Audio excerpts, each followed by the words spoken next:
राजर्षी श्रीमंत छत्रपती प्रतापसिंह महाराज उद्यान सुशोभीकरणाचा प्रस्ताव माननीय उपमुख्यमंत्री एकनाथ शिंदे यांना साताऱ्याचे नगरसेवक पंकज चव्हाण यांच्या हस्ते सादर करण्यात आला आहे।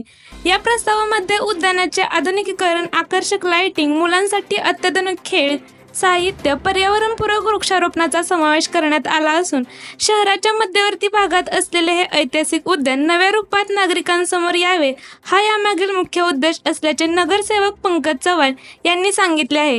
यावेळी उपमुख्यमंत्री एकनाथ शिंदे यांनी प्रस्तावाची सकारात्मक दखल घेत साताऱ्याच्या विकासासाठी शासन स्तरावर आवश्यक ती मदत करण्याचे आश्वासन दिले आहे। पाहूयात सविस्तर बातमी।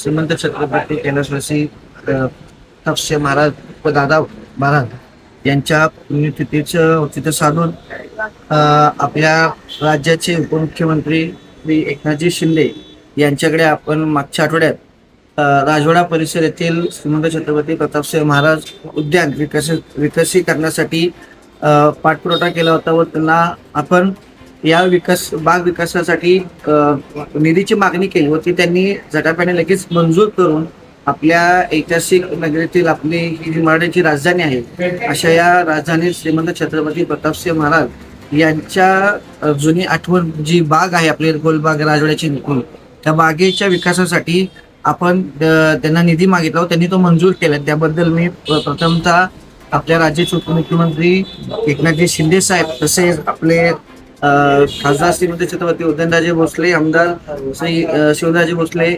तसंच आमदार तसंच नामदार शंभूराज देसाई यांचे देखील मी आभार व्यक्त करतो। आज आपल्या या सातारच्या या बागेसाठी ऐतिहासिक बाग तसं म्हणायला गेलं तरी फार जुनी आहे, म्हणजे आपल्या पूर्वजांपासून ती बाग अशा या बागेचं विकसीकरण होणं गरजेचं होतं आणि त्याचा पाठपुरावा आज आम्ही केला आणि त्याला यश आलं।